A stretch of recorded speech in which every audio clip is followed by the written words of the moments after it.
Hello मित्रों, सुनाइए कैसे हो। उम्मीद करता हूँ सभी लोग बहुत अच्छे होंगे और हमेशा अच्छे रहें।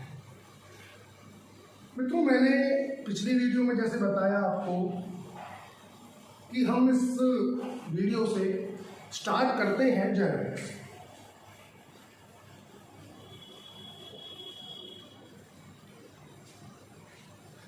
जेनेटिक्स क्या है, पहले हम इस बात को समझेंगे। जेनेटिक्स के फील्ड में कौन कौन से ऐसे नाम हैं, महान नाम, जिन्होंने अपना कंट्रीब्यूशन दिया जेनेटिक्स में, थोड़ा उनके बारे में भी जानेंगे। तो मित्रों, जो जेनेटिक टर्म है, term genetics, term genetics given by W Bateson. W Bateson term genetics जो है डब्ल्यू बैटसन साहब ने दी। फादर ऑफ मॉडर्न जेनेटिक्स भी इन्हीं को बोला जाता है। Father of modern genetics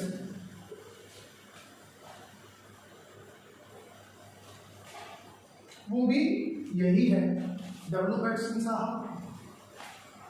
father of genetics, father of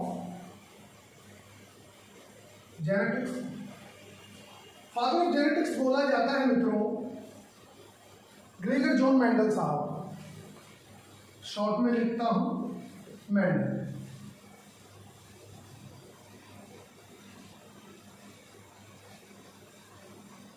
Bateson साहब, मेंडल साहब, ये है। तो मित्रों, ये पूछा जा सकता है, नीट में भी पूछा जा सकता है कि डब्ल्यू बैटसन साहब को क्या कहते हैं, मतलब डब्ल्यू बैटसन साहब ने क्या किया। तो डब्ल्यू बैटसन साहब ने काम और किया, टर्म जेनेटिक्स तो दी ही, साथ में इन्होंने दो टर्म और दी, homozygous as well as heterozygous. दो टर्म और दी, एक तो टर्म होमोजाइगस दी, टर्म होमोजाइगस, और एक टर्म दी मित्रों इन्होंने टर्म हेटेरोजाइगस।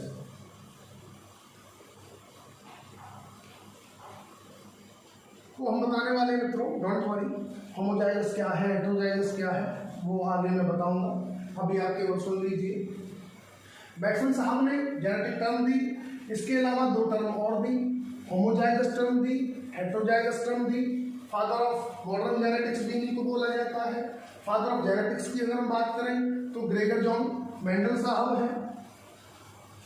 ठीक है, ये तो हो गया थोड़ा सा इसके फील्ड के बारे में, जेनेटिक्स में जिन लोगों ने काम किया, अपना कॉन्ट्रीब्यूशन दिया। मित्रों, अब हम बात इसकी करते हैं कि जेनेटिक्स है क्या, व्हाट इज जेनेटिक्स। ठीक है, आते हैं कि जेनेटिक्स क्या है। तो मित्रों, जो जेनेटिक्स है ना, एक्चुअल में ये कलेक्टिव स्टडी है दो चीजों। मैं ये बोल सकता हूं, genetics is a collective study, collective study of, genetics is a collective study of heredity and variation। ध्यान से समझना थोड़ा। जेनेटिक्स कलेक्टिव स्टडी है किसकी, हेरिडिटी की और वेरिएशन की। अब हेरिडिटी क्या है और वेरिएशन क्या है, बात ये है। ये तो समझ में आ गया, कलेक्टिव स्टडी है हेरिडिटी एंड वेरिएशन की, लेकिन ये है क्या, what is heredity, what is variation. ठीक है, तो हेरिडिटी होता है जब कोई कैरेक्टर एक जनरेशन से दूसरी जनरेशन में जाए, उसकी स्टडी को हम हेरिडिटी कहते हैं। वेरिएशन क्या है मित्रों, वेरिएशन है जो डिसिमिलरिटीज हैं, जो डिसिमिलरिटीज जाती हैं जनरेशन टू जनरेशन वो भी वेरिएशन है। अगर आप देखो मित्रों, जैसे हेरिडिटी है तो हेरिडिटी कैरेक्टर्स को ट्रांसफर करती है, मतलब इसमें हम पढ़ते हैं transfer of characters from one generation to the next, या आप ये बोलो from offspring, from parents to offspring, ये बोलो। तो सीधी सी बात है, जब पेरेंट्स से ऑफस्प्रिंग में कैरेक्टर जा रहा है तो मित्रों जो ऑफस्प्रिंग होगा वो पेरेंट्स के जैसा होगा, जैसा पेरेंट है वैसा ही ऑफस्प्रिंग होगा। इसीलिए इसको हम ये भी कह सकते हैं लाइक बिगेट्स लाइक। क्या? Like begets like. Heredity means like begets like. मित्रों जो जैसा है उसका बच्चा भी वैसा ही होगा। लाइक बिगेट्स लाइक का मतलब ये है, जो जैसा है उसका बच्चा भी वैसा ही होगा। कैट का बच्चा कैट के जैसा, डॉग का बच्चा डॉग के जैसा, एलिफेंट का बच्चा एलिफेंट के जैसा, पैरट का बच्चा पैरट के जैसा। क्या कभी ऐसा आपने सुना है कि एलिफेंट का बच्चा पैरट के जैसा है? या आपने कभी ये सुना हो कि कैट का बच्चा एलिफेंट जैसा है? नहीं ना, तो होगा नहीं। क्यों? क्योंकि कैरेक्टर जो है वो आ रहे हैं पेरेंट्स टू ऑफस्प्रिंग, और जो पेरेंट्स के कैरेक्टर थे ऑफस्प्रिंग में आएंगे तो ऑफस्प्रिंग में वो कैरेक्टर दिखेंगे, तो ऑफस्प्रिंग कैसा दिखेगा? पेरेंट के जैसा। सीधी सी बात है। इसीलिए मैंने क्या बोला, heredity begets like, sorry like begets like. ठीक है, जो जैसा है उसका बच्चा भी वैसा ही होगा। वेरिएशन, मित्रों वेरिएशन किस पे आते हैं? मित्रों आप पॉपुलेशन में देखिए, एक स्पीसीज की हम कोई भी पॉपुलेशन ले लें, मान लीजिए हमने ह्यूमन पॉपुलेशन ले ली। ह्यूमन पॉपुलेशन में हमें एक बात तो पता है कि इंसान का बच्चा इंसान के जैसा होगा, नो डाउट, ठीक है। अब सारे इंसानों को देखिए, क्या सारे इंसान, सारे इंडिविजुअल्स, सारे ह्यूमंस एक जैसे हैं?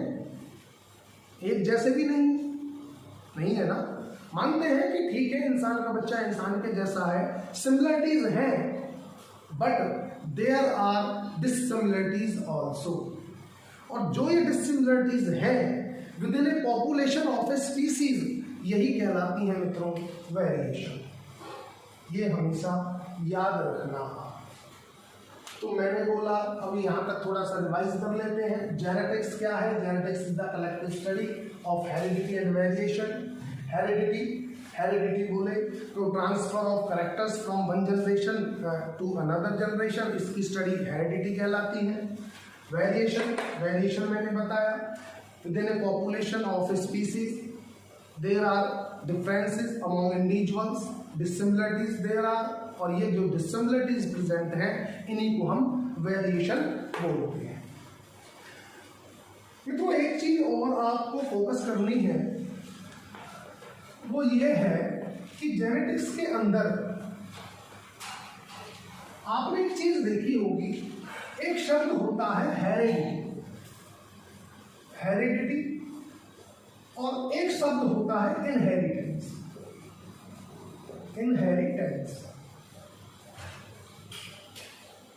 समझना बात को ध्यान से। एक शब्द है हेरिडिटी, एक शब्द है इनहेरिटेंस। क्या मतलब है इनका? हेरिडिटी का मतलब क्या है, इनहेरिटेंस का मतलब क्या है? जरा आप अपने दिमाग में सोचिए।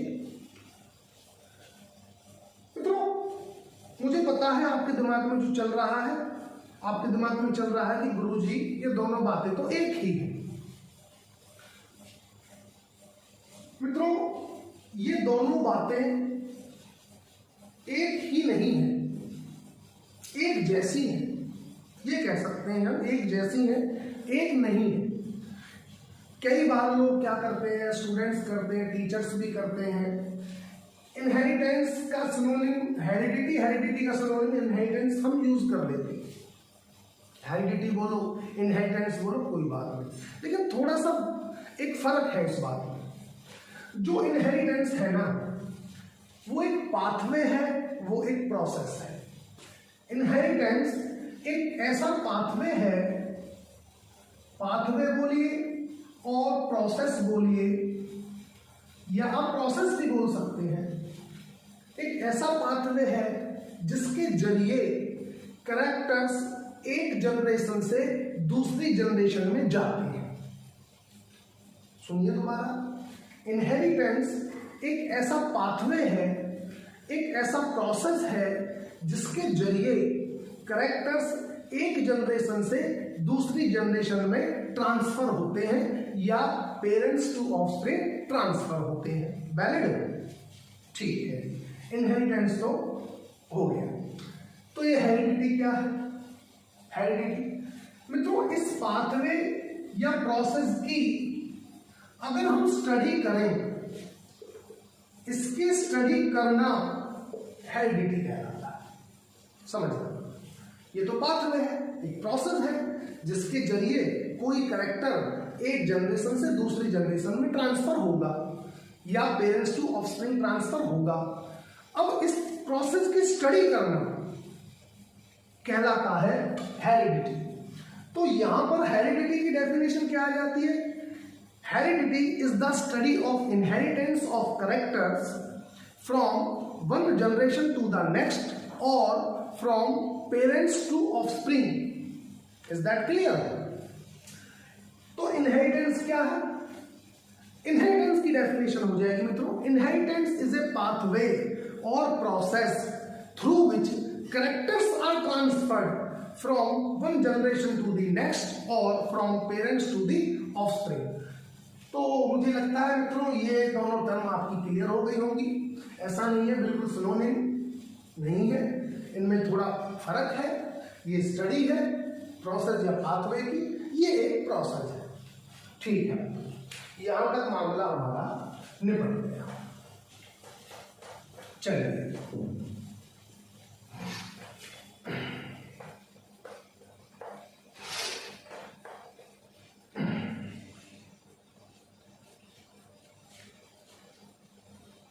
मित्रों, जेनेटिक्स के फील्ड में कुछ नाम और भी हैं, हम देखेंगे, हालांकि आगे चीजें आएंगी। हमने देखा father of genetics Gregor John Mendel, father of modern genetics W Bateson. W Bateson साहब ने और भी दो टर्म दी। एक जेनेटिक्स और होती है जिसको कहते हैं human genetics. Human genetics, human genetics में मित्रों हम पढ़ेंगे lod score method, pedigree, syntenic testing, वो आगे आएगा जेनेटिक्स में, डोंट वरी, टेंशन नहीं है। तो जो ह्यूमन जेनेटिक्स है इसके फादर कहलाते हैं ए गैरेट। ए गैरेट जी, मैं थोड़ा सा कैपिटल रहे तो ठीक है। ए गैरेट साहब जो है वो ह्यूमन जेनेटिक्स के फादर है। Is that clear? तो अब मित्रों हम बात आते हैं, तो सबसे पहले जेनेटिक्स में तो ये बातें तो थी जो जेनेटिक्स से रिलेटेड थी, जो बहुत इंपॉर्टेंट थी बताना।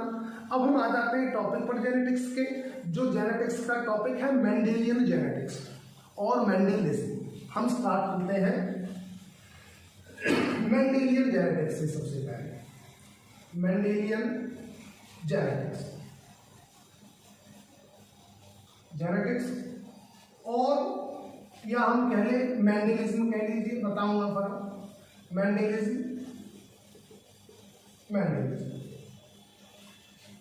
तो मेंडल ने जेनेटिक्स में अपनी रिसर्च करने के बाद कुछ कंक्लूजन्स निकाले और कुछ प्रिंसिपल्स बनाए। तो जो उन्होंने कंक्लूजन निकाले, प्रिंसिपल बनाए जेनेटिक्स में काम करके, वो कहलाता है मेंडलिज्म। तो मेंडल ने क्या किया, क्या लिया, ये हमारे लिए जानना बहुत जरूरी है मित्रों। मेंडल साहब जो है वो जेनेटिक्स के फादर हैं, ये तो हम बात कर ही चुके हैं। बहुत इंपॉर्टेंट काम किया है इन्होंने। तो थोड़ा ये बन जाता है हमारा मोटिव कि हम थोड़ी देर रुककर इनको थोड़ा सा इनके बारे में थोड़ा जानें।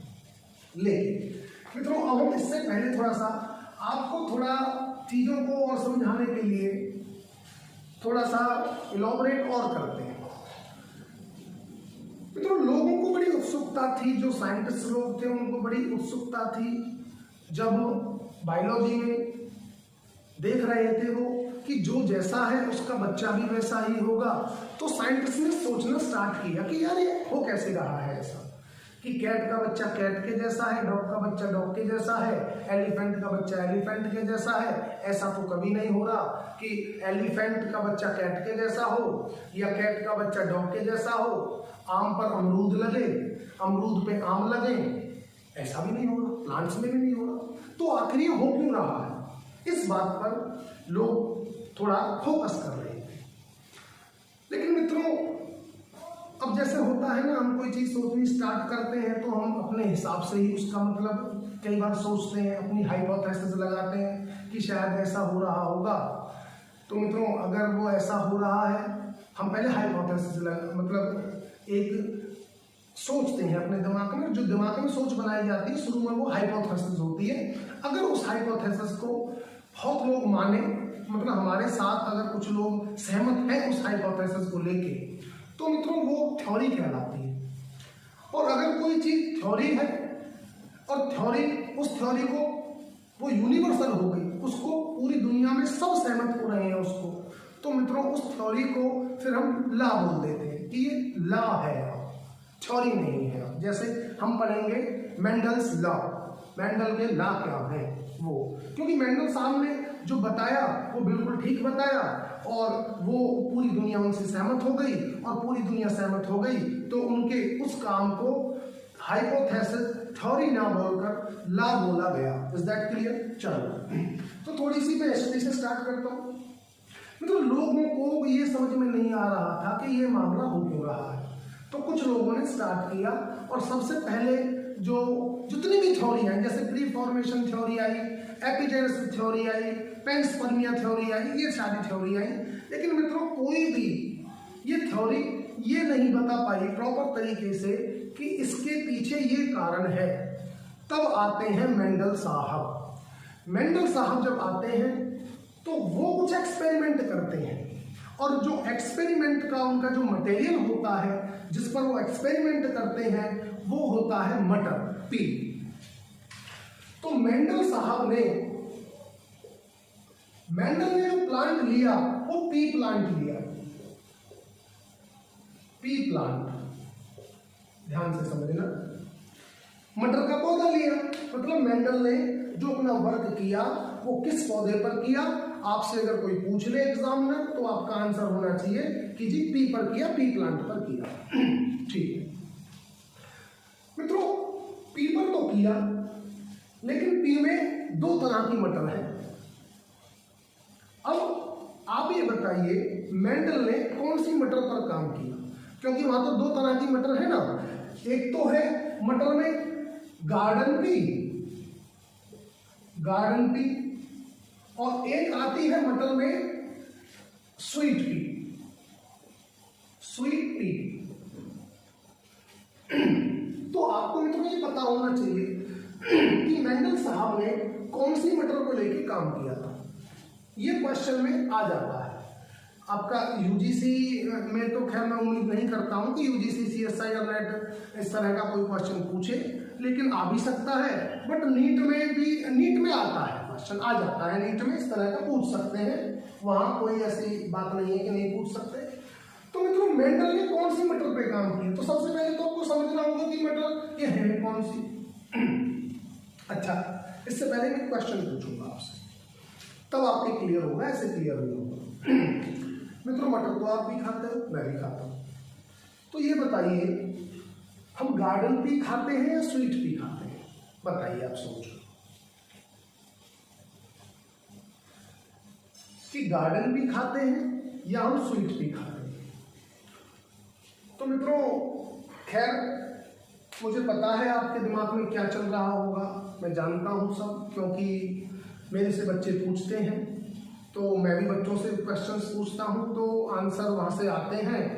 तो वही है, आपके दिमाग में आ रहा है कि जी हम खाते हैं स्वीट पी, यही आ रहा है ना मित्रों, कि हम स्वीट पी खाते हैं, हम जो मटर खाते हैं, मटर के जो हम दाने खाते हैं तो वो मीठे मीठे लगते हैं। ये आ रहा है ना मित्रों? डेफिनेटली मुझे पता ये आ रहा है, ठीक है मित्रों। स्वीट पी हम नहीं खाते, हम स्वीट पी को नहीं खाते। हम जो खाते हैं, जिसकी हम सब्जी बनाते हैं, जिसको हम कच्ची खाते हैं, वो होती है गार्डन पी, वो गार्डन पी है। और मित्रों इसी गार्डन पी पर काम किया था मेंडल साहब ने। मेंडल साहब ने जो सिलेक्ट किया गार्डन पी को किया था for his experiment, not the sweet pea. अब कहोगे गुरुजी अगर गार्डन पी को किया था काम, ठीक है मान लिया, ये स्वीट पी है जो, इसको क्यों नहीं खाते? नाम तो इसका है स्वीट पी। मित्रों तो उसके पीछे की कहानी मैं बताता हूं। जो स्वीट पी है ना, स्वीट पी जो है अगर खाओगे तो लिपट जाओगे, क्योंकि ये मटर जहरीली होती है, ये मटर जहरीली होती है, पॉइजनस होती है। अगर इसको खाओगे आप तो निपट जाओगे, मतलब डेथ हो जाएगी आपकी, मेंटू से डेथ हो जाएगी आपकी, पॉइजनस है। इसलिए स्वीट पी को नहीं खाया जाता है। ये एडिबल पी है, इसको खाया जाता है। इसका अगर हम नाम देखें, बोटेनिकल नेम, इसका नेम होता है पाइजम सटाइवम, पाइजम सटाइवम, पाइजम सटाइवम। और स्वीट पी का जो नाम होता है, बोटेनिकल नेम जो होता है, वो होता है मित्रों लेथाइरस ओडोरेटस।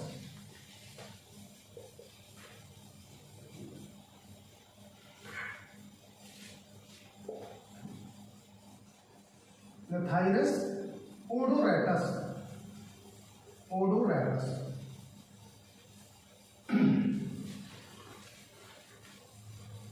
गार्डन पी का botanical name Pisum sativum, sweet pea का बोटेनिकल नेम लेथाइरस ओडोरेटस।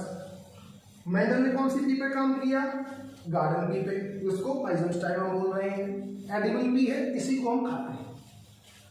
इस मटर को हम नहीं खाते। क्यों नहीं खाते? क्योंकि पॉइजनस होती है, खाएंगे तो डेथ हो सकती है, इसलिए इसको नहीं खाते। और इसका बोटेनिकल नेम है लेथाइरस ओडोरेटस, ये याद रखना। ये भी आ जाएगा, क्वेश्चन आ सकता है कि मेंडल ने किस मटर पे काम किया? पाइजम सटाइवम, लेथाइरस ओडोरेटस। इस तरह से भी क्वेश्चन बना सकता है एग्जामिनर। या ये बना सकता है कि मेंडल ने कौन सी मटर पे काम किया? गार्डन पी पे या स्वीट पी पे। इस तरह का भी ऑप्शन वो रख सकता है। तो नीट वाले बच्चे जरूर याद रखें कि यहां से ये चीज आपके क्लियर होनी चाहिए। वैलिड? तो मित्रों अब एक बच्चा पूछता है मेरे से कि गुरुजी एक बात बताइए आप। मैंने कहा भैया पूछ, क्या पूछना चाहते हो? उन्होंने कहा गुरुजी हमारी एक बात समझ में नहीं है, ये मामला तो समझ में आ गया जो आपने बताया, पर हमारी बात ये समझ में नहीं आई कि जब इसको मटर को खाने से डेथ होती है तो उसके बाद भी इसको स्वीट क्यों बोल रहे हैं? तो क्वेश्चन तो बिल्कुल ठीक था कि भाई जब इस मटर को खाने से अगर बंदा मर रहा है या मर सकता है तो इसका नाम स्वीट पी क्यों है? क्वेश्चन तो ठीक।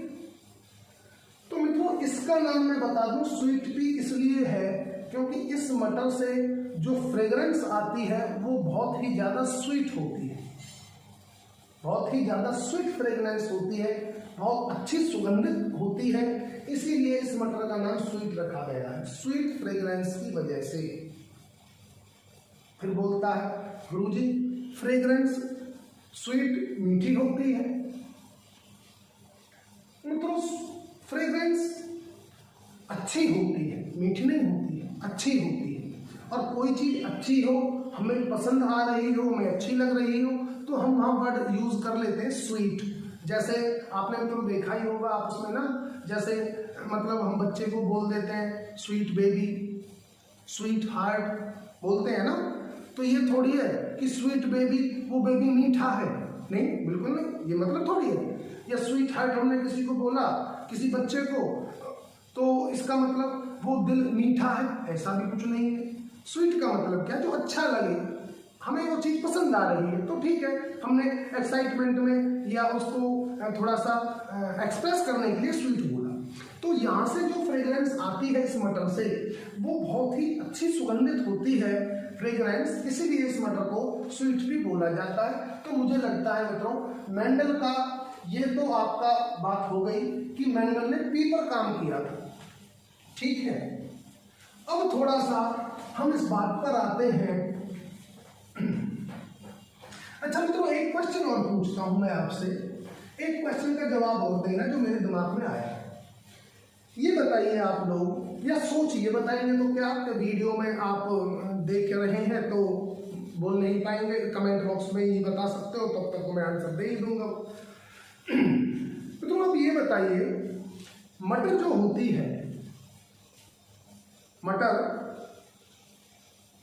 वो किस रंग की होती है, उसका कलर क्या होता है मटर का, सोच कर बताइए।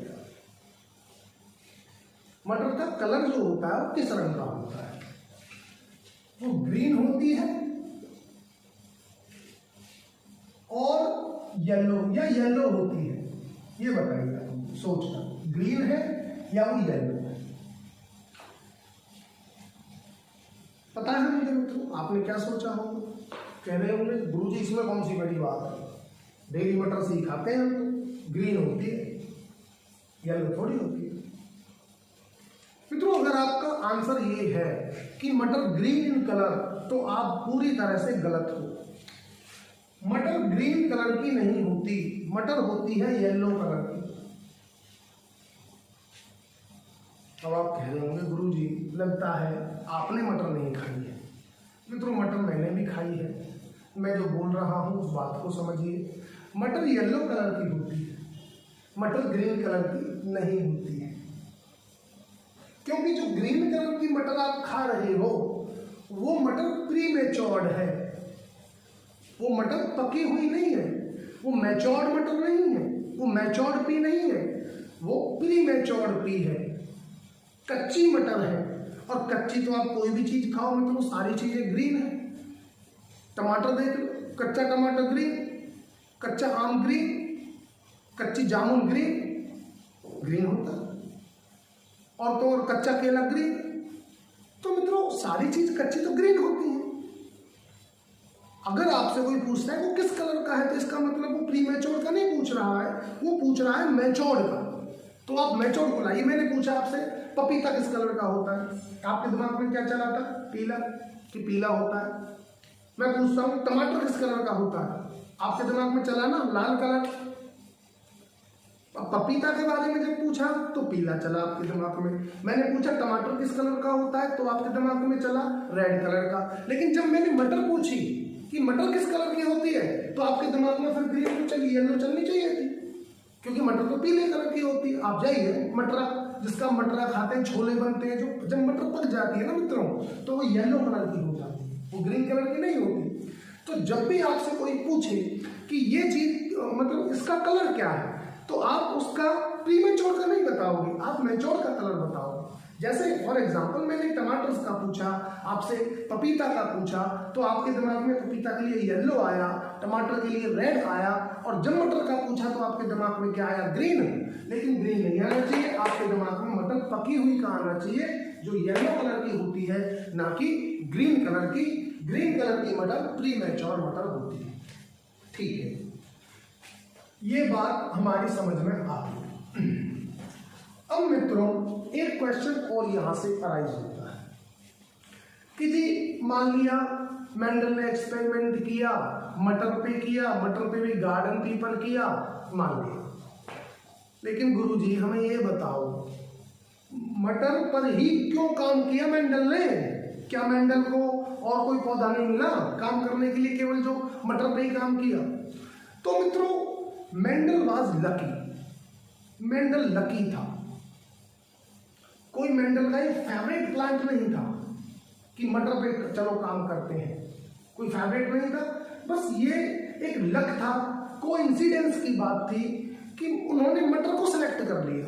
इसके पीछे कोई रीजन है बुक में कि क्यों सिलेक्ट किया, खैर वो तो मैं बताऊंगा कि इसके फायदे क्या हैं, लेकिन वो बाद में आए। उनको थोड़ी पता था मेंडल को जब काम किया कि इसमें ये चीजें होती हैं। उन्होंने तो बस वो लकी थे, मटर को सिलेक्ट कर लिया, ठीक है। लेकिन मटर का सिलेक्ट करने का फायदा क्या है? एक तो मटर का लाइफ स्पान शॉर्ट है।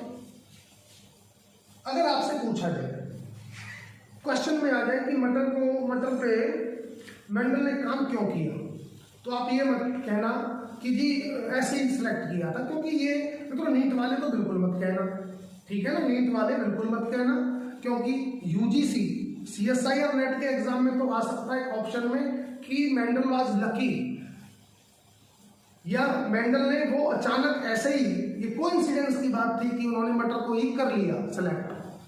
बट नीट में अगर पूछा जाए आपसे, तो नीट में जो बताना है और जो आपके दिमाग में होना चाहिए, तो मटर को सिलेक्ट करने का कारण ये था कि short life span, short life span, life span कैसा है? शॉर्ट है। दूसरा, contrasting characters, contrasting characters, contrasting characters है, कॉन्ट्रास्टिंग कैरेक्टर्स है। कॉन्ट्रास्टिंग कैरेक्टर का मतलब समझिए। कॉन्ट्रास्टिंग कैरेक्टर का मतलब होता है मित्रों, या तो उसमें जो कैरेक्टर होगा उसमें दो ही तरह की फॉर्म होंगी, तीसरी कोई फॉर्म नहीं होगी। मटर जो है, मटर में कॉन्ट्रास्टिंग कैरेक्टर 7 कलर के हैं, वो 7 टाइप के हैं। मटर, जैसे हम प्लांट हाइट को ले लेते हैं, या तो मटर का पौधा टॉल होगा या मटर का पौधा ड्वार्फ होगा, इसके बीच में कोई वेरिएशन नहीं, इसके बीच में कोई और चीज नहीं है कि जो टॉल और ड्वार्फ के बीच में हो। तीसरे टाइप की कोई फॉर्म नहीं है इनके कैरेक्टर्स में। या तो कोई चीज टॉल है, या तो उसका जैसे हाइट टॉल है तो टॉल होगा, और कोई पौधा ड्वार्फ है तो ड्वार्फ होगा, बीच में किसी हाइट का कोई अल्टरनेटिव नहीं है। Is that clear? तो इसीलिए इसको बोला जाता है मित्रों कॉन्ट्रास्टिंग कैरेक्टर्स, इस चीज को। तीसरी चीज जो मटर में थी, जिसकी वजह से मटर को सिलेक्ट किया गया अकॉर्डिंग टू एनसीईआरटी, क्योंकि एनसीईआरटी में ये है कि मटर को जो सिलेक्ट किया वो क्यों किया गया, और उसके रीजन ये बता रखे हैं, शॉर्ट लाइफ स्पान की वजह से, कॉन्ट्रास्टिंग कैरेक्टर्स की वजह से, और मोर प्रोजेनी की वजह से। मोर प्रोजेनी, जो प्रोजेनी प्रोड्यूस होंगी वो ज्यादा प्रोड्यूस होंगी। देख लेंगे एक फली में कितने कितने दाने हैं। एक मटर के पौधे पर अगर हम देखें सीड कितने हैं, तो बहुत सारे सीड हैं, बहुत सारी प्रोजेनी की, और हर सीड में एम्ब्रियो ग्रो करेगा तो प्लांट बनाएगा, तो प्रोजेनी काफी सारी है मटर के पौधे पर, तो मोर प्रोजेनी। तो ये 3 कैरेक्टर आपसे कोई एग्जाम में पूछता है, which of the following characters P plant is selected, तो इनको आपको याद रखना है, मतलब दिमाग में रखना है। याद का मैं वो नहीं कहता कि आप याद रखिए। Short life span, contrasting characters, more progeny. लेकिन सच्चाई इसकी ये थी एक्चुअल में कि मेंडल साहब को इसके बेस पे सिलेक्ट नहीं किया था। मेंडल ने तो बस ऐसा ही था, उन्हें एक्सपेरिमेंट करना था, तो उन्होंने ऐसे ही मटर के प्लांट को ले लिया था, और मटर के प्लांट जो लिया वो लकी थे कि मटर का प्लांट लिया, गलती से उनको कुछ और प्लांट मिल जाता तो दिक्कत हो जाती। नगेली साहब है, एक बार उन्होंने गए थे उनके घर, गिफ्ट में हरेशियम प्लांट दे दिया उनको कि मंडल साहब ये लो आप हरेशियम, आपने मटर पे बहुत एक्सपेरिमेंट किया, हरेशियम पर भी काम करो। तो हरेशियम पे काम किया, रेशो आ ही नहीं रहा था मेंडल का बिल्कुल। तो मेंडल साहब तो बड़े परेशान हो गए, यार मैंने जो बताया है काम का, इसका रिजल्ट तो इस पौधे पे बिल्कुल नहीं आ रहा है, और आता भी क्यों, हरेशियम प्लांट में सेक्सुअल प्रोडक्शन होता है, सेक्सुअल प्रोडक्शन होता ही नहीं है। और ये मेंडेलियन जो लगेगी, मेंडेलियन केवल और केवल किन बंदों के लिए है, जिनके अंदर सेक्सुअल प्रोडक्शन होती हो। क्योंकि मेंडल तो ये बता रहे हैं ना, हम पढ़ेंगे मेंडल क्या चीज बताएंगे, मेंडल साहब ये चीज बताएंगे जो और लोग नहीं बता पाए।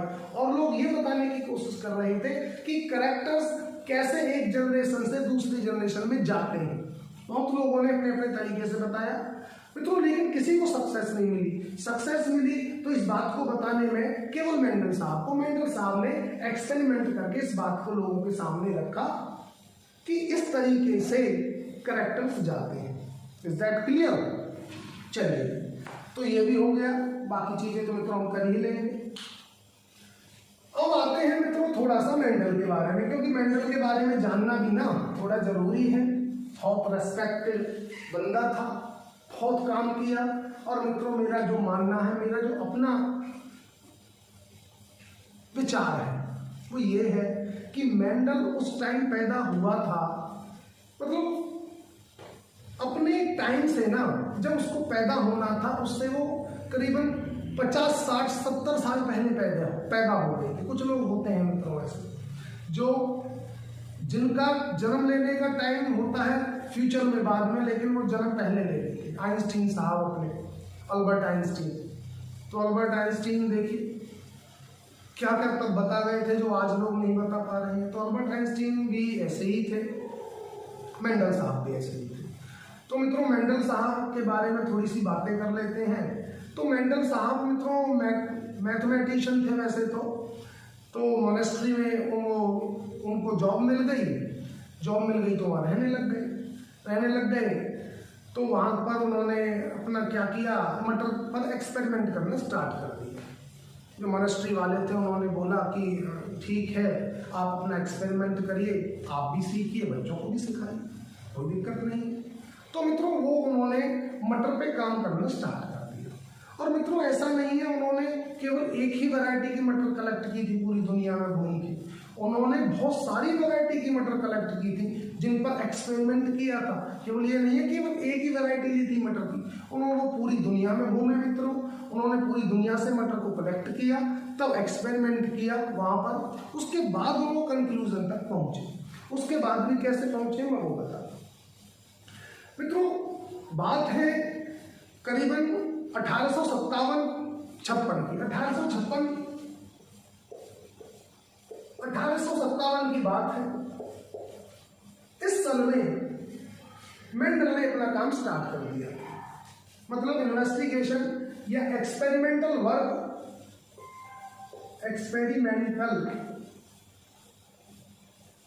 वर्क स्टार्ट किया था मित्रों मेंडल साहब ने।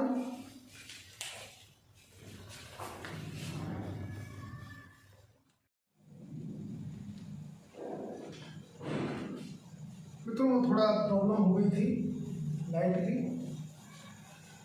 तो इस वजह से थोड़ी सी दिक्कत रही बीच में। मित्रों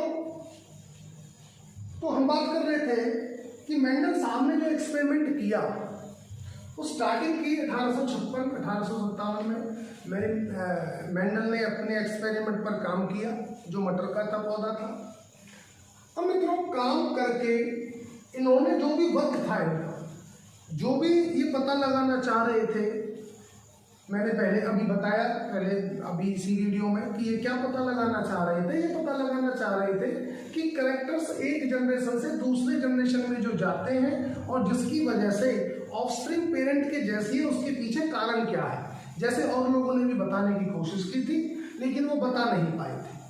यही ऐसे बंदे हैं जो बता पाए और जिन्होंने बताया कि इस तरह से जाते हैं, और तभी उस बात को बोला गया लॉ ऑफ मेंडल्स या मेंडल्स लॉ, ये हम कह सकते हैं। चलिए, तो 1856-1857 में तो मित्रों काम स्टार्ट किया। मित्रों जो इनका काम था, जो वर्क था, वर्क पब्लिश्ड हुआ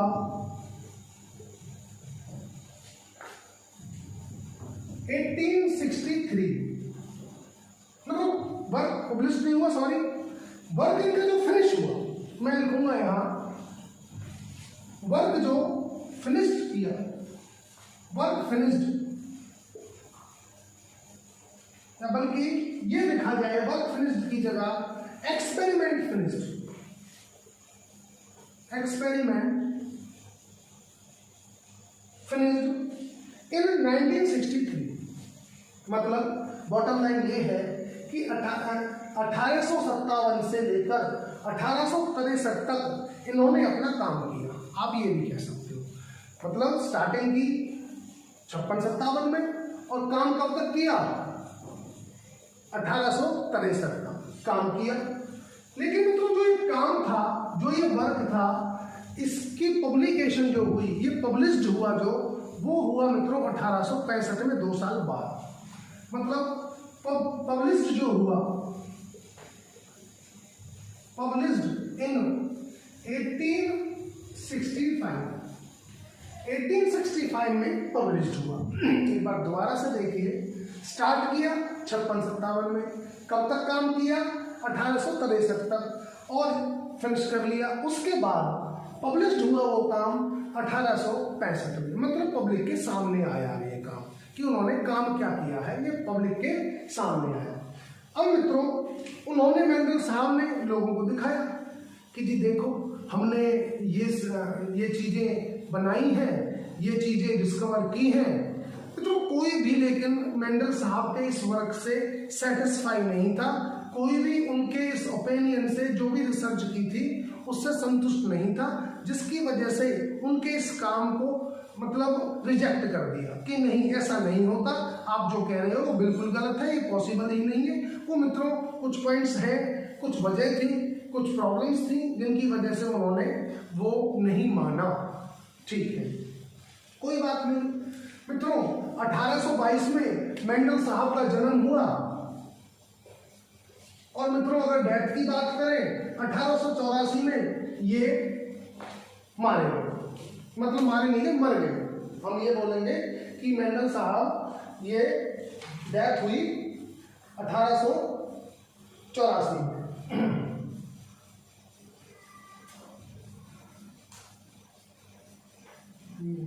1884, ठीक है। 1822 में जन्मे, 1884 में डेथ हुई इनकी। उसके बाद काम ऐसे ही पड़ा रहा, पढ़ा तो 1865 के बाद से ही रहा, बंदा मर भी गया, कोई गौर नहीं। ठीक है मित्रों, फिर सन आता है 2000, वो 1900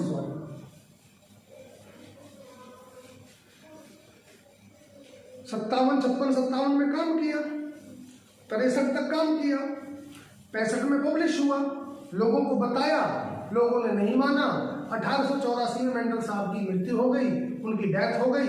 उसके बाद 1900 ईस्वी में 3 साइंटिस्ट आते हैं, 3 साइंटिस्ट, कार्ल कोरेन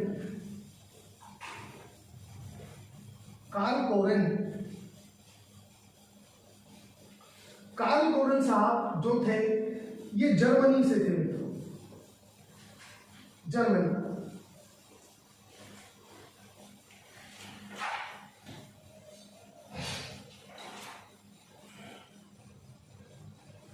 कार्ल कोरेन साहब जर्मनी से थे। कार्ल कोरेन, दूसरे हैं ह्यूगो डे व्रीज,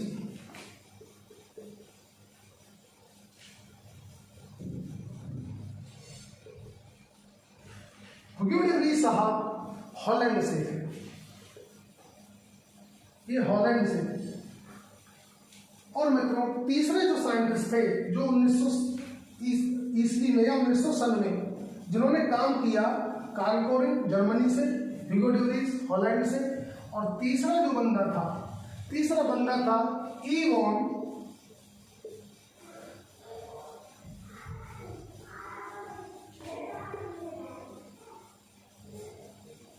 टेस्टरमार्क, जो ऑस्ट्रिया से थे। मित्रों इन तीनों साइंटिस्ट के बारे में नीट में क्वेश्चन पूछा जाता है, कंफर्म पूछ सकते हैं कि मेंडल का जो काम था उसको रीडिस्कवर कौन से सन में किया, ये पूछा जा सकता है। तो आपसे क्वेश्चन यहां से बनता है नीट का, तो आपको पता होना चाहिए 1900 में काम रीडिस्कवर हुआ मेंडल साहब का। 3 साइंटिस्ट हैं, इनके नाम पूछे जा सकते हैं, Carl Correns, Hugo de Vries, von Tschermak, ये। और एक क्वेश्चन ये भी बनता है, वो ये भी पूछ लेते हैं कई बार को कि कौन सा साइंटिस्ट इनमें से तीनों में से कहां से है। तो मित्रों आपको टेंशन लेने की जरूरत नहीं है। और ज़्यादातर जो मैंने क्वेश्चन देखा है यही देखा है, एक तो इससे आता है सन से क्वेश्चन आता है कि किस सन में किया गया, और एक क्वेश्चन नीट में ये भी आ जाता है कि कौन सा साइंटिस्ट कौन से देश से। अब इसको कैसे, तो मित्रों जैसे मैंने पहले भी अपनी वीडियो में बताया है, आपको रटना कुछ नहीं है। मैं रटवाने पर फोकस बिल्कुल नहीं करता और ना मैं खुद रटता हूँ, ठीक है ना। आपको बस ट्रिक, आपको डाटा फिर भी दिमाग में तो घुसाना है, क्योंकि जो नीट वाले स्टूडेंट्स वीडियो देख रहे हैं तो उनके दिमाग में तो जाना चाहिए कि कौन सा कहाँ से है। तो मित्रों एक ट्रिक बताता हूँ, छोटी सी, ध्यान रखना। कार्ल कोरिन सी है, सी को अगर थोड़ा सा कर दिया, थोड़ा सा ऐसे कर दिया जाए तो जी बन जाता है। जैसे सी ऐसे बनाया आपने और सी को थोड़ा सा करके क्या बन गया, जी। तो इस ट्रिक से आप थोड़ा ये याद रख सकते हो कि कार्ल कोरिन साहब कहां से थे, जर्मनी से। सी जी याद रह जाएगा। अब मित्रों अब आते हैं ह्यूगो डे व्रीज साहब कहां से थे। ह्यूगो डे व्रीज साहब, ह्यूगो का एच देखिए आप, ह्यूगो में एच आ रहा, ठीक है, और ये हॉलैंड से है और हॉलैंड में भी एच आ रहा है, क्लियर है ना। ह्यूगो डे व्रीज में एच आ रहा है और है हॉलैंड से, हॉलैंड में भी एच आ रहा है। मतलब जब भी आपको ह्यूगो डे व्रीज दिख जाए तो हॉलैंड निशान लगा देना, एच है दोनों। इसमें कार्ल कोरिन पूछा जाए और जर्मनी दिख जाए तो मैंने जैसे बताया सी ऐसे है और सी को थोड़ा ऐसे करके ये कर दिया जाए तो जी बन जाता। बड़ा ही स्मॉल, मतलब आसान है, कोई दिक्कत नहीं है। और कार्ल कोरिन साहब जर्मनी से थे। सी से जी को याद किया जा सकता माइंड में, एच से हॉलैंड को याद किया जा सकता है। अब ई वॉन टेसलमेंट का क्या करें, जो ये आ गए कि गुरुजी अब बताओ, ना तो इसमें ये वाली ट्रिक, ना तो इसमें ये वाला फॉर्मूला लग रहा, ना इसमें ये वाला लग रहा, और इसमें तो शब्द ही कुछ अलग है। हालांकि मैं ये भी कह सकता हूँ कि आप इसमें टी को देख सकते हो, लेकिन ऐसी ट्रिक्स मैं बहुत बताऊंगा शब्द को देखने वाली आपको मित्रों, और आपको बनाने भी सिखाऊंगा। आपको बनाने भी सिखाऊंगा कि किसी चीज को देखते ही आपके दिमाग में क्या आ जाए, आपको रटना नहीं है, पहले ही बता देता हूँ। ट्रिक ऐसी दूंगा मैं आपको कि आप उस चीज को देखोगे, देखते ही आपको पता रहेगा, आपके दिमाग में डाटा रहेगा, डोंट वरी, ठीक है। इस पर आ गए ई वॉन टेसलमेंट। अब इसका कैसे याद रखें, ऑस्ट्रिया, तो याद रखना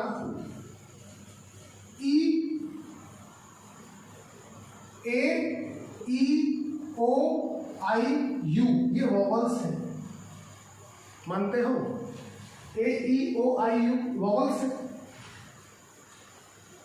नाम का शुरुआत ई वॉन टेसलमेंट, ई वॉवल, तो देश भी स्टार्ट होगा वॉवल वर्ड से, ये याद रखना। ए से याद नहीं रखना, दिमाग में रखना। याद के तो मैं खिलाफ रहता हूँ, पहले ही बता दूं। याद का मतलब ये होता है कोई चीज याद करना मतलब रटना, मेरा मानना है इसे। तो याद नहीं, दिमाग में रखना है। तो सी जर्मनी, कार्ल कोरिन आ जाए, ठीक है जी, हमें पता है सी को जी बना दिया, ठीक है। जर्मनी से ह्यूगो डे व्रीज है, हॉलैंड से है, ई वॉन टेसलमेंट ऑस्ट्रिया से है, ठीक है। ये आपके दिमाग में गया। अब मित्रों मेन बात करा, मित्रों ये तीनों साइंटिस्ट देखिए अलग अलग देश से हैं, बात मानते हैं, तीनों साइंटिस्ट अलग अलग देश से हैं। ये 1900 सन में आए, 1900 ईस्वी में आए, सन 1900 में आए। इन्होंने तीनों ने इंडिपेंडेंट अपना काम किया। इंडिपेंडेंट का मतलब है एक साथ नहीं, इन्होंने काम एक साथ नहीं किया था मिलके कि एक साथ किया हो, नहीं, इन्होंने काम किया अलग अलग। ये जर्मनी में कर रहे हैं, ये हॉलैंड में कर रहे हैं, ऑस्ट्रिया में कर रहे हैं, अलग अलग मटेरियल पे काम किया था। और इन्होंने मित्रों क्या देखा, इन्होंने देखा कि इन्होंने कुछ रिजल्ट निकाला। जब रिजल्ट निकाला कि जो कैरेक्टर्स हैं वो कैसे ट्रांसफर होते हैं, जो ऑफस्प्रिंग है वो पेरेंट्स के जैसी क्यों है, इन्होंने कुछ निष्कर्ष निकाला अपने एक्सपेरिमेंट से। इनको नहीं पता था, इनको नहीं पता था कि मेंडल ने क्या किया है, क्या करके जा चुके हैं और उनके काम का क्या रहा, इनको नहीं पता था इन तीनों को। इन्होंने तो अपना काम किया था अपनी तरफ से, मतलब 1900 में। इनको नहीं पता था मेंडल ने कुछ ऐसा भी काम हो चुका है पहले, क्योंकि अगर इनको शायद पता लगता तो हो सकता है ना करते, कोशिश नहीं करते। तो इनको कुछ नहीं पता था, इन्होंने काम किया, दिमाग में कुछ नहीं था इनके कि पहले इस पर कोई काम हुआ है, क्या रहा, उसको कुछ नहीं। मित्रों, इन्होंने जब इंडिपेंडेंट काम किया, अपने काम के रिजल्ट को लेकर पहुंचे, दिखाया कि देखो जी हमने ये चीज पता लगाई है इस तरीके से, ये होता है इस तरीके से। अब मित्रों 1884 से 1900 तक काफी वक्त बीत गया, लगभग 16 साल में थोड़ी एडवांसमेंट बढ़ी, कुछ अच्छे लोग आए जो समझने वाले थे उनके काम को, और दूसरा इनका तरीका जो एक्सप्लेन करने का था वो थोड़ा मेंडल से और बेटर था, क्योंकि एडवांस लोग हैं भाई। मेंडल थोड़ा ओल्ड वर्जन थे, ये थोड़ा न्यू वर्जन है, तो इनका अपना जो मतलब एक्सप्लेन करने का तरीका था ये मेंडल से अच्छा रहा होगा, मेंडल से अच्छा था, जिसकी वजह से वो कमेटी को कन्विंस कर ले गए इस बात के लिए, अपनी बात को समझाने के लिए। मेंडल साहब ही कर नहीं पाए थे। जब मेंडल साहब नहीं कर पाए थे तो उनके काम को रिजेक्ट कर दिया गया था, लेकिन इन्होंने कन्विंस कर लिया। जब इन्होंने कन्विंस कर लिया अपने काम से उनको, तो उनसे बोला, उस कमेटी ने जो भी डिसाइड करती है कि क्या कैसे करना है, उन्होंने बोला कि भाई एक बात बताओ, जो आप ये काम कर रहे हो ना, जो आप आज हमें ये रिजल्ट दिखा रहे हो, ये चीज दिखा, ये तो मेंडल साहब आप पहले ही बता गए थे, बहुत पहले ही बता दिया था मेंडल साहब ने कि ये हुआ था, और ये चीज मेंडल साहब ने तो खोज ली थी करीबन 34-35 साल पहले। उन्होंने बोला कि ये मेंडल साहब ने 34-35 साल पहले बता दी थी, जिसको आप आज बता रहे हो, तो नया क्या है? तब हुआ क्या? तब ये हुआ कि इन्होंने जो काम किया, इनका जो एक्सपेरिमेंट था वो वही था जो मेंडल साहब पहले बता गए थे, 34 साल पहले बता कर गए थे। तो इनके उस काम को डिस्कवरी ना कहकर बोला गया रीडिस्कवरी। क्या बोला गया? रीडिस्कवरी। मतलब इनका जो काम था उसको रीडिस्कवरी बोला गया, क्योंकि मेंडल पहले वो कर चुके थे उस काम को, इसलिए इनका काम बोला गया रीडिस्कवरी। ये भी क्वेश्चन आता है नीट में कि मेंडल्स वर्क को रीडिस्कवर कब किया गया? तो कब किया गया मित्रों? सन 1900। मेंडल वर्क को रीडिस्कवर किस साइंटिस्ट ने किया? किन 3 साइंटिस्ट ने किया? ये आ सकता है। मेंडल के वर्क को किन 3 साइंटिस्ट ने रीडिस्कवर किया? तो वो नाम है ये कार्ल कोरेन, ह्यूगो ड्यूलिस, इवोन टेस्मा, इन्होंने किया। ये भी आ जाता है कौन सा, किस देश से है, ये आप बता देगा। तो मित्रों हुआ ये, इसको तो रीडिस्कवरी, इनके काम को क्या बोल दिया? Rediscovery. Rediscovery of Mendel's work,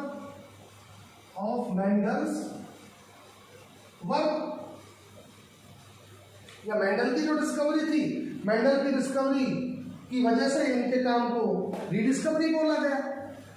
is that clear? और तब ये डिसीजन लिया गया कि मेंडल साहब जो आज ये लोग बता रहे हैं, यार धन्य है मेंडल साहब, ये 34-35 साल पहले बता गया। कमाल है कि जो लोग आज पहुंचे हैं उस चीज पर, वो मेंडल साहब बता गए 35 साल पहले। तो मित्रों क्या ये बड़ी बात नहीं है? क्या 35 साल जो बंदा 35 साल बाद, मतलब आप सोचिए वो एडवांस टाइम का बंदा कब जन्म लिया? पहले ही जन्म हो गया था। इसलिए मैंने बोला कि मेंडल साहब वो पुरुष थे, मेंडल साहब वो इंसान थे जिन्होंने जब जन्म लेना था तब ना लेकर अपना टाइम से पहले ही जन्म ले लिया था। कुछ लोग होते हैं मतलब इंटेलेक्चुअल टाइप के, तो उनमें से थे मेंडल साहब। फिर कमेटी ने डिसाइड किया कि चलो मेंडल का काम रीडिस्कवर हो गया है, हमारी समझ में ये आ गया है कि भाई मेंडल ने ठीक बताया था, और तब मेंडल साहब को मित्रों फादर ऑफ जेनेटिक्स बोला गया। तब मेंडल साहब को बोला गया फादर ऑफ जेनेटिक्स। मतलब जेनेटिक्स के फादर कौन? मेंडल साहब, फादर ऑफ जेनेटिक्स। जेनेटिक्स बोला गया फिर मेंडल साहब कि मेंडल साहब है फादर ऑफ जेनेटिक्स।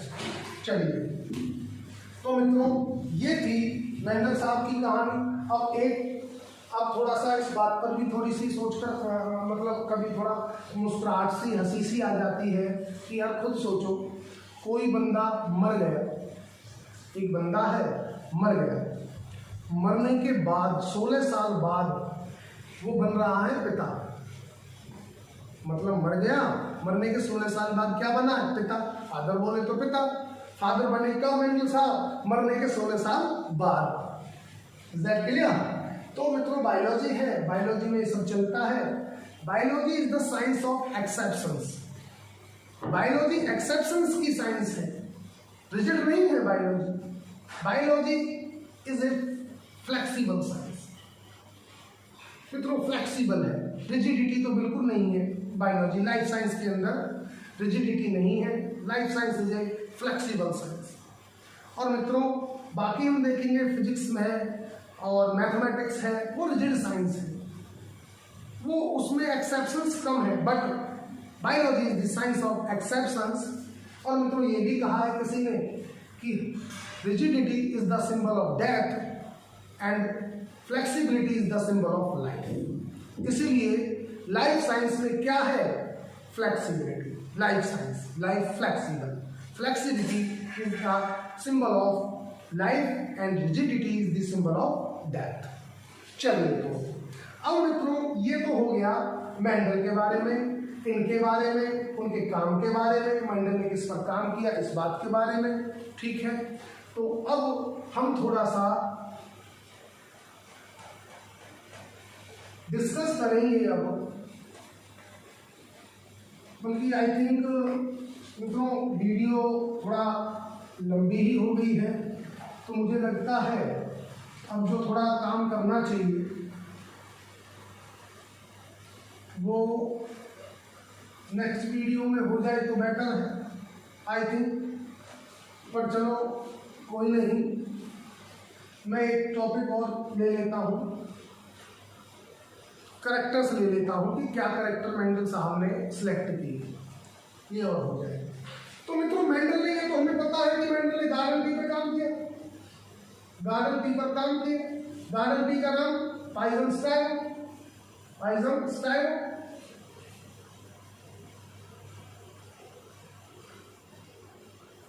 ठीक है, अब मित्रों बात ये आती है, इन्होंने कैरेक्टर्स कौन से दिए?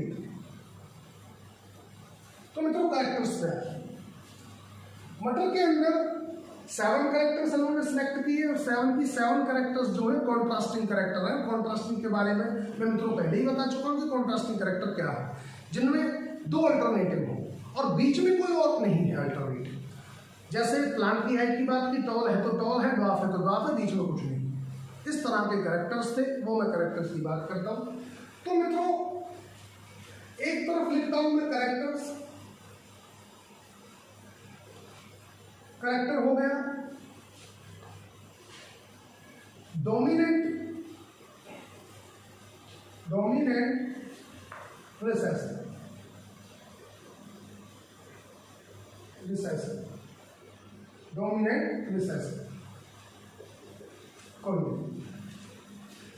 तो मित्रों पहला कैरेक्टर जो इन्होंने लिया, पहला कैरेक्टर मतलब 7 कैरेक्टर है, 7 को एक्सप्लेन करना है। तो मित्रों colour of the seed, colour of the seed, colour of seed. Seed मतलब मटर का जो सीड है, पी का जो सीड है वो किस रंग का है, तो खाते हैं सीड, कलर ऑफ सीड। तो मित्रों कलर क्या है बताइए, आपसे पूछा मित्रों, कलर है येलो, येलो डोमिनेंट है, और ग्रीन क्या है, रिसेसिव। मित्रों डोमिनेंट रिसेसिव को मतलब समझिए, मुझे पता है आपको अभी फीलिंग नहीं आ रही है, वो जो आनी चाहिए। डोमिनेंट रिसेसिव का मतलब है, डोमिनेंट का मतलब है जो पॉपुलेशन में सबसे ज्यादा दिखे वो डोमिनेंट। जो वाइल्ड हो जो सबसे ज्यादा हो पॉपुलेशन में वो डोमिनेंट है। या जो नॉर्मल, जिसमें सब सारा काम नॉर्मल हो रहा है, जो नॉर्मल फंक्शनिंग कर रहा है, वो डोमिनेंट है। रिसेसिव बोले तो किसी म्यूटेशन की वजह से उसका नॉर्मल वर्क नहीं हो पा रहा और पॉपुलेशन में वो लोग बहुत कम है, पॉपुलेशन में वो लोग बहुत कम है, या वो चीज़ वाइल्ड नहीं है, वो चीज़ वाइल्ड नहीं है। तो जब कोई चीज़ वाइल्ड नहीं होती तो हम उसके लिए रिसेसिव बोल देते हैं। वाइल्ड टाइप के लिए हम डोमिनेंट वर्ड यूज कर सकते हैं। हालांकि जब आप जेनेटिक्स को आगे पढ़ोगे तब आपकी बहुत समझ में आ जाएगा कि डोमिनेंट हम जब जीन को बढ़ाएंगे तब डोमिनेंट हम किस चीज़ के लिए अच्छा, तब समझ में आएगा कि हम क्या है, डोमिनेंट का मतलब क्या। जैसे जीन के बारे में हम डोमिनेंस की बात करते हैं तो जीन डोमिनेंट वो है जो नॉर्मल काम कर रहा है, जो अपना ट्रांसक्रिप्शन करे, ट्रांसलेशन करे, ट्रांसलेशन के बाद अपना मतलब जो प्रोटीन बनी है ट्रांसलेशन के बाद वो अपना प्रॉपर फंक्शन करे और फिनोटाइप आए, नॉर्मल दिखा, फिनोटाइप दिखा बंदा, तो बंदे का फिनोटाइप दिखा, नॉर्मल फंक्शन दिखा, तो हम उस जीन को डोमिनेंट बोलते हैं। और मान लीजिए उस जीन में किसी वजह से हो जाती है म्यूटेशन और उसका वर्क, तो जीन था जिसकी वजह से फिनोटाइप आ रहा था, अब जीन की वजह से फिनोटाइप नहीं आ पा रहा, रुक गया क्योंकि म्यूटेशन हो चुकी है ना, तो उसको हम बोल देंगे रिसेसिव जीन। आएगा सब मैं बताऊंगा, तो डोंट वरी, अभी आप फिलहाल यही देख लीजिए कि कैरेक्टर्स क्या है। तो मित्रों कैरेक्टर्स पहले लिया हमने, कलर ऑफ सीड इसमें है येलो और ग्रीन, ठीक। दूसरा कैरेक्टर है शेप ऑफ सीड। शेप कैसी है? तो मित्रों शेप एक तो देखते हो मटर जो होती है, मटर का दाना ऐसा बहुत बढ़िया बनता है, और एक मित्रों दबी पिचकी सी मटर इस तरह की। तो ज्यादातर कौन सी देखने को मिलती है? ये मैंने बोला ना पॉपुलेशन में बहुत ज्यादा होगी, तो जो ज्यादा दिखे वो डोमिनेंट, जो बहुत रेयर दिखे वो रिसेसिव। तो मित्रों ये दिखती है राउंड, इसको बोलते हैं रिंकल, जो दबी पिचकी सी दिख रही है रिंकल। तो मित्रों शेप ऑफ सीड कैसी है? दो तरह, एक तो राउंड है और एक रिंकल है। यहां तक बात समझ में है। तीसरा कैरेक्टर मित्रों कलर ऑफ द पोड। पोड बोले तो फली, जो फली है मटर की फली है उसका कलर कैसा है। चलो कलर ऑफ द पोड,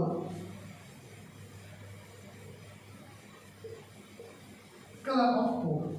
तो पोड में मित्रों कलर कैसा है? तो पोड में कलर कैसा है?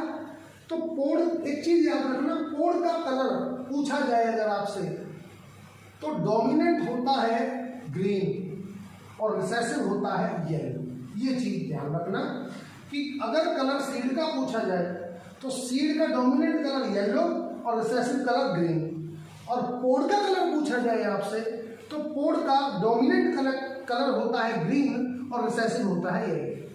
तो colour of the pod green, yellow. चौथा कैरेक्टर क्या लिया? शेप ऑफ द पोड, फली की शेप कैसी है? Shape of the pod, shape of pod, फली की शेप कैसी है? तो मित्रों दो तरह की फली मिलती है, एक तो फली ऐसी है जो इस तरह की बिल्कुल बहुत बढ़िया, और एक मित्रों फली देखते हो कैसी होती है, मटर देखते हो ना दबी पिचकी सी होती है, इस तरह की ग्रुप्स होती हैं। तो मित्रों फली दो तरह की है, इस वाली को हम बोलते हैं, जो ये वाली है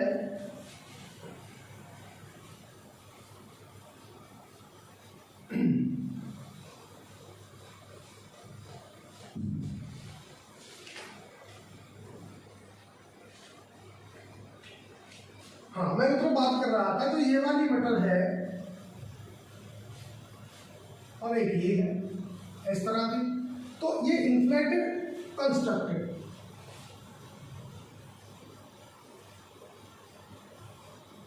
inflated constructed, constructed, inflated constructed, constructed ये वाला। कितने हो गए मित्रों? 4 कैरेक्टर। कलर ऑफ सीड हो गया, शेप ऑफ सीड हो गया, कलर ऑफ फूड हो गया, शेप ऑफ फूड हो गया, 5वां character. Colour of the flower, flower का कलर कैसा है?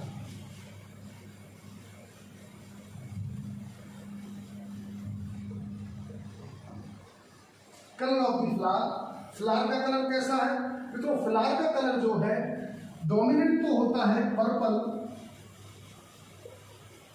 और जो रिसेसिव होता है वो होता है मित्रों white. Dominant purple, recessive white. छठा कैरेक्टर जो है मित्रों, छठा कैरेक्टर है position of the flower. Flower की पोजीशन क्या है? पौधे को तो फ्लावर लग कहाँ रहा है? Position of the flower.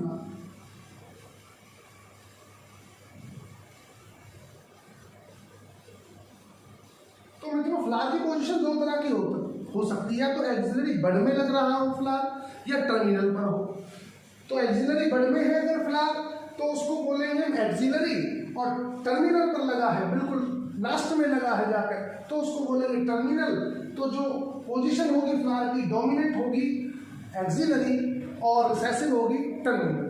तो पोजीशन ऑफ फ्लावर में हो गया एक्सिलरी और एक हो गया टर्मिनल।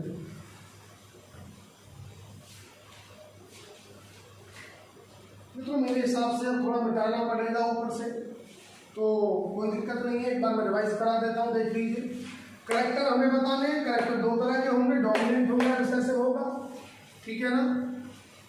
या तो डोमिनेंट होगा, रिसेसिव होगा। और मित्रों इसी चीज को कैरेक्टर में 2 तरह की ट्रेट है, मतलब डोमिनेंट है या रिसेसिव है, इस चीज को हम ट्रेट्स बोलेंगे। ट्रेट्स, ट्रेट्स बोले तो कैरेक्टर में फॉर्म कौन सी है, किसी कैरेक्टर में कितनी फॉर्म है, वो ट्रेट कहलाती है। मतलब मैं ये बोल सकता हूँ the alternative form of a character is known as a trait. उसको हम क्या बोलेंगे? ट्रेट। कई बार अब ट्रेट जो है वो भी कैरेक्टर है, कैरेक्टर है ना, ट्रेट भी, ट्रेट भी हम यूज कर सकते हैं। कैरेक्टर बोलिए आप, ट्रेट बोलिए, वो एक ही बात है। लेकिन एक्चुअल में जैसे अलील है ना, अलील बोलिए आप, जीन बोलिए, एक ही बात है। लेकिन अलील को बोला क्या जाता है? Alternative form of A gene. भाई एक जीन है, एक जीन है मान लीजिए, और पॉपुलेशन में वो जीन है एक तरह का, एक जीन है कोई एक, और डिफरेंट टाइम डिफरेंट पोजीशन पे उसकी किसी जीन में म्यूटेशन हो जाती है, तो एक ही जीन की कई फॉर्म बन जाएंगी। तो उन्हीं फॉर्म को, एक ही जीन की फॉर्म को हमने बोला अलील। तो उसी तरह से एक कैरेक्टर की जो फॉर्म है, कितने फॉर्म में है वो कैरेक्टर, उसको हम ट्रेट बोलते हैं। तो ये बोलना भी गलत नहीं होगा ट्रेट इज ए कैरेक्टर, बात तो ठीक है कि trait is a character. Is that clear? ठीक है, तो ये ट्रेट हुए ये। अब देखिए ट्रेट क्या है, मतलब ये क्या है, मैंने बताया कैरेक्टर डोमिनेंट होगा, रिसेसिव होगा, इनको ये ट्रेट हो गई। 2 फॉर्म है कैरेक्टर की, या तो डोमिनेंट कैरेक्टर होगा या रिसेसिव होगा, और फॉर्म्स जो होती है alternative form of a character is known as trait. ठीक है, पहला लीजिए कलर ऑफ द सीड, 2 तरह के हैं, येलो है या ग्रीन है। Yellow dominant, green recessive. Shape of the seed round होगा, विंकल्ड होगा। Colour of the pod green, yellow. Shape of the pod inflated, constricted. Colour of the flower purple, white. Position of the flower axillary, terminal. तो कितने हो गए मित्रों? 6 character. अब एक character और आता है, उसको भी ले लेते हैं। एक कैरेक्टर आता है मित्रों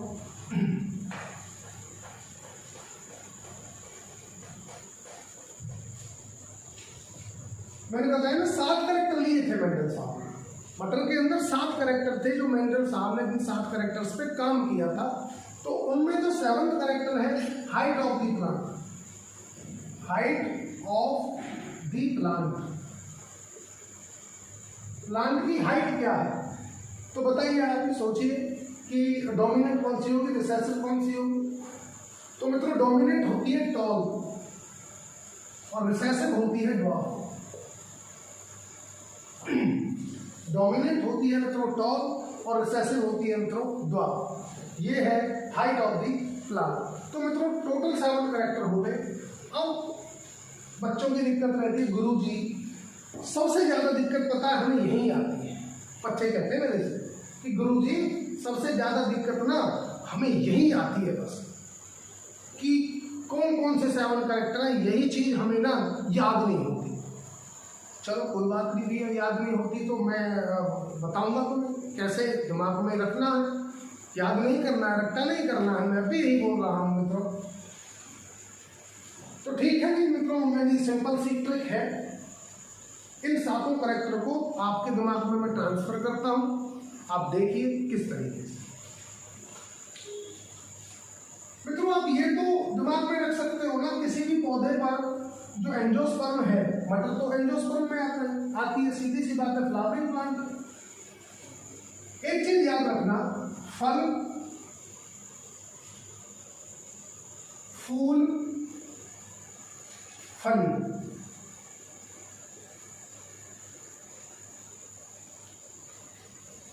फल, फूल, फली, फल फूल फली, ठीक है। फल से हो गया मित्रों फ्लावर,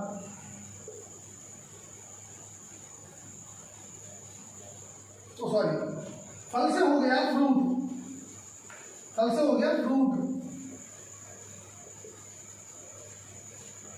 फूल बोले तो फ्लावर,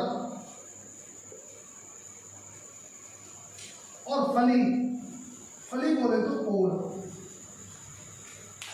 ये तो याद रख सकते हो, मतलब दिमाग में रख सकते हो। 3 चीज एंजियोस्पर्म के अंदर 3 चीज मिलेंगी, फल, फूल, फली। बल्कि फल और फूल होते हैं एंजियोस्पर्म में, ये अपनी तरफ से है, थोड़ा इस वजह से याद रखना है। फल, फूल, फली, ठीक है। फल, फ्रूट, फूल, फ्लावर, फली, पोल। हम मित्रों किसी भी पौधे का फल खाते हैं, मान लिया, वैसे फल बोला जाता है, मतलब जैसे फल हमने खाया किसी चीज का, तो मटर का जो फल होता है वो फल होता है एक तरह से, ये बात पोड़, पोड़ ही पूरा फल है उसका, मतलब उसके अंदर सीड भी और जो बाहर का जो उसका छिलका है वो मिलकर वो बनता है। जो पोड़ है, पूरी फली जो है वो एक्चुअल में वो है फल, ठीक है। लेकिन इन चीज़ों को आप ज़्यादा रखोगे, ज़्यादा वो सोचोगे तो दिक्कत होगी।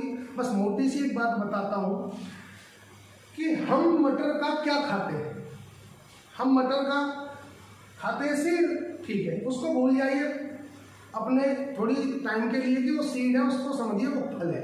वो मटर का क्या है, फल, जिसको हम खा रहे हैं, ठीक है। तो जिसको हम खा रहे हैं वो फल है, और वो खा रहे हैं क्या, सीड, खा लिया। फूल, पोड़ लीजिए, कोई दिक्कत नहीं।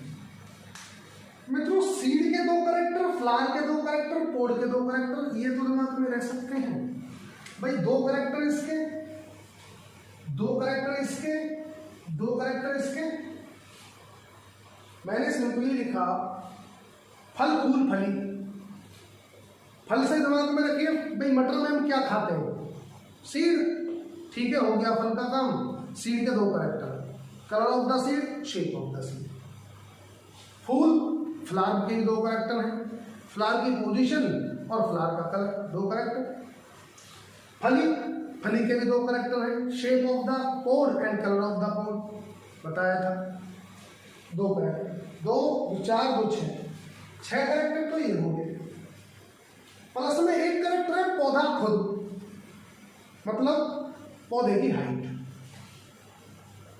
टोटल कितने कैरेक्टर हो गए मित्रों, 7। मित्रों अब ये 7 कैरेक्टर जो मैंने आपको बताए हैं आपके दिमाग में जा चुके हैं, आप कभी इनको भूलने वाले नहीं हैं। एक बार फिर से रिवाइज करा देता हूं इसका। कैरेक्टर का जब भी जिक्र चले, जब भी कोई बात चले, तो दिमाग में तुरंत आए फल, फूल, फली। कैरेक्टर की बात चले तो दिमाग में आए फल, फूल, फली।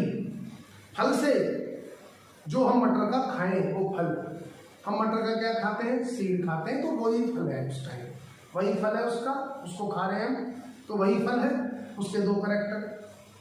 Colour of the seed, shape of the seed. फूल, फल फूल फली, ये हमने किया, फल हमने मटर खाई, ठीक है। फूल, फूल के दो कैरेक्टर, फली, पोड़, पोड़ के दो कैरेक्टर, कितने हो गए 6, और एक खुद पौधा कैरेक्टर, पौधे का जो अपनी हाइट है वो character, height of the plant, कितने हो गए 7। तो मित्रों ये सातों कैरेक्टर आपके अब टिप्स पर जा चुके हैं, आपके ब्रेन के अंदर जा चुके हैं, आप इनको कभी नहीं भूलने वाले। बट इनके अंदर एक चीज आपको जरूर रखनी है कि डोमिनेंट और रिसेसिव कौन सा है। तो उस टाइम भी आप अपने दिमाग में रखें, डोमिनेंट वो होगा जो ज्यादातर देखने को मिलेगा, वो डोमिनेंट है, और जो बहुत रेयर देखने को मिले वो रिसेसिव है। तो ज्यादातर जो मिलेगा वो डोमिनेंट, या मैं बोल दूं जो वाइल्ड होगा वो डोमिनेंट, और जो म्यूटेटेड होगा वो रिसेसिव। Is that clear? तो मित्रों आज की वीडियो में I think that is enough. अब थोड़ा सा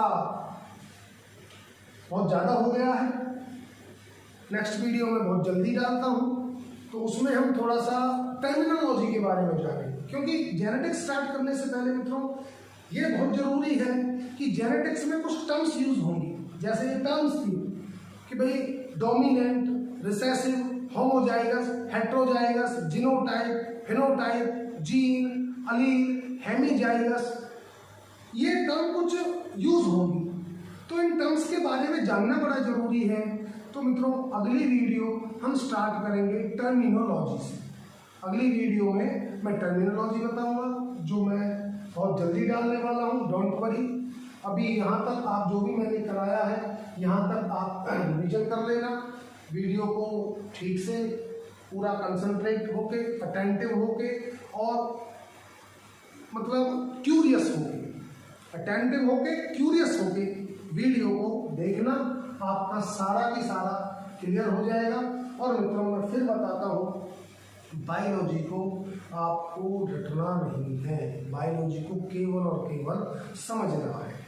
बाकी मित्रों उस चीज़ की टेंशन मत लो, टाइम टू टाइम मैं आपको ट्रिक्स देता रहूँगा, रटवाने की बिल्कुल कोशिश नहीं करूँगा, कोशिश करूँगा रटवा ना पड़े। तो जैसे ये दिया फल फूल फली, फिर मैं बता देता हूँ फल फूल फली, मटर में फल मतलब जो हम खा रहे हैं, सीड 2 कैरेक्टर, फूल के 2 कैरेक्टर, फली के 2 कैरेक्टर, 2 2 4 2 6, एक प्लांट की हाइट, ठीक है, हो गया कितना 7। इस तरह से मित्रों आप कर सकते हो। ठीक है मित्रों, फिर मिलते हैं नेक्स्ट वीडियो में, तब तक के लिए bye bye, thank you so much मित्रों, ओके गुड बाय।